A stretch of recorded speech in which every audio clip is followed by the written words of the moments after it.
आज polycystic ovary syndrome के कौन से टेस्ट ज़रूरी है पेशेंट्स में वो डिस्कस करने वाले हैं। पॉलीसिस्टिक ओवेरियन सिंड्रोम सिर्फ ओबीज़ में नहीं होता, ओबीज़ पीसीओएस भी हैं और लीन पीसीओएस भी हैं।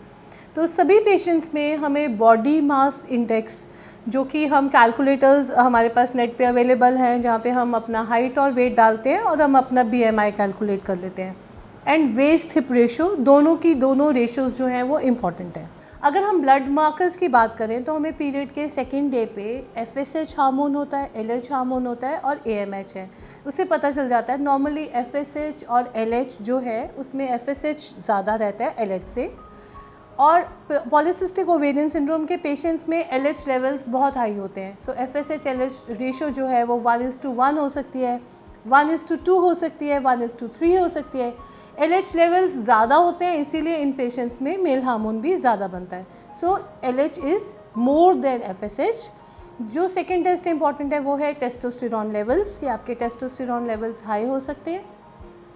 Then comes the role of glucose tolerance test. आपको जीटीटी हमें करवाना पड़ता है इन पेशेंट्स में, उनकी ग्लूकोज इम्पेयरमेंट तो नहीं है ये देखने के लिए। उनका फास्टिंग सीरम इंसुलिन करा सकते हैं। इसके अलावा ऐसे पेशेंट्स में थायराइड एबनॉर्मेलिटीज़ बहुत ज़्यादा होती हैं, तो थायराइड स्टिमुलेटिंग हार्मोन भी चेक करते हैं, सीरम प्रोलैक्टिन लेवल्स भी चेक करते हैं।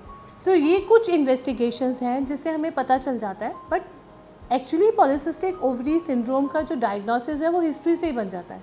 हिस्ट्री के बाद जो टेस्ट है वो हमारी डायग्नोसिस को और रिकन्फर्म कर देते हैं, और हमें पता रहता है कि हमें ट्रीटमेंट करना है और ट्रीटमेंट से हम क्या एक्सपेक्ट कर रहे हैं।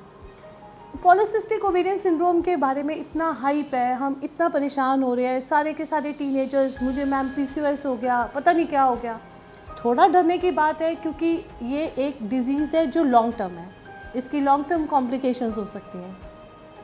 मेटाबॉलिक सिंड्रोम इसके साथ एसोसिएट हो सकता है, बट इस सिंड्रोम को हम रिवर्स नहीं कर सकते, बट इसके डैमेज को हम अंडू ज़रूर कर सकते हैं।